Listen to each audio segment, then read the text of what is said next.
Well, as Hurricane Erin churns well offshore, southern New England isn't expected to see a direct hit, but coastal communities continue to prepare for dangerous surf and rip currents. So public officials trying to get the word out early so people know what to expect and how to stay safe later in the week. Joe Cortez live in Middletown this morning. You're not alone down there, Joe. Been some surfers out there catching some small waves right now.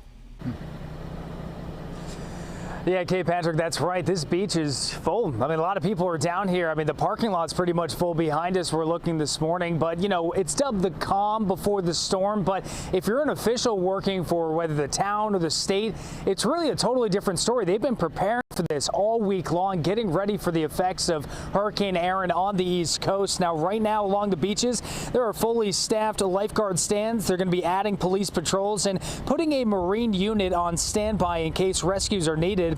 Town officials have been tracking this storm since last Thursday and have extra resources ready to go.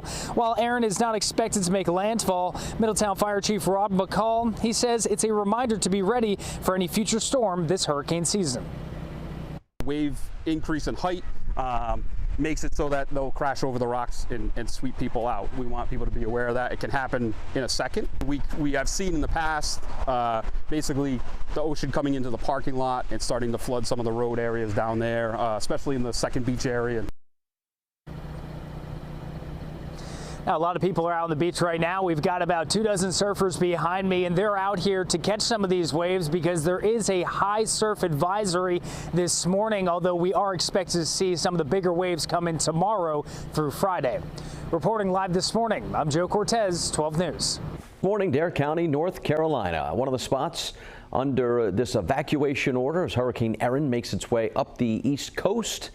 And as TJ mentioned, Erin has weakened into a Category 3 storm. But when you hear the words weakened into a Category 3 storm, obviously still a very strong, powerful situation here. Yeah, so strong that it's really going to stay out in the ocean. But we will, in coastal towns, have some effects from it in terms of, big waves and strong currents. So that's something to keep in mind in the days ahead. And local and state officials urging everybody pay attention by the water. Be careful, boaters.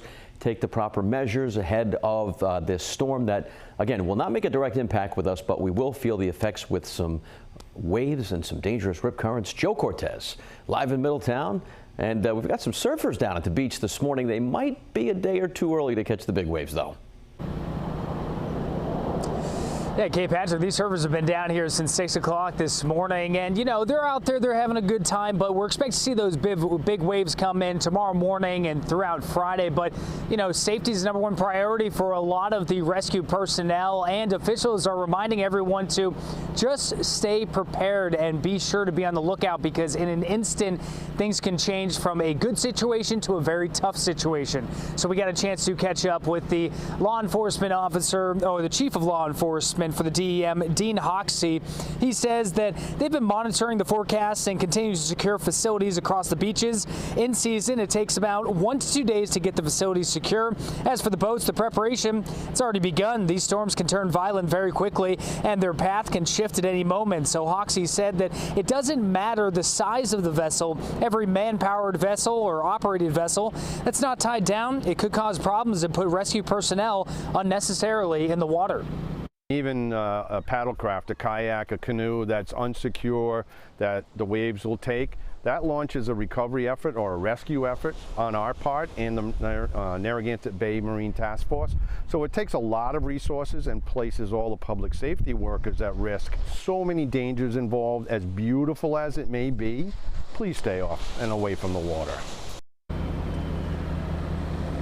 And the DEM is also advising people that when these waves get bigger, to avoid those rocky areas along the coast. But Dean Hoxie also reminded us and told us that, they rescue enough people as it is on the beautiful summer days here in Rhode Island, let alone a hurricane. So things can change very quickly. Stay with 12 News. We'll keep you up to date throughout the day.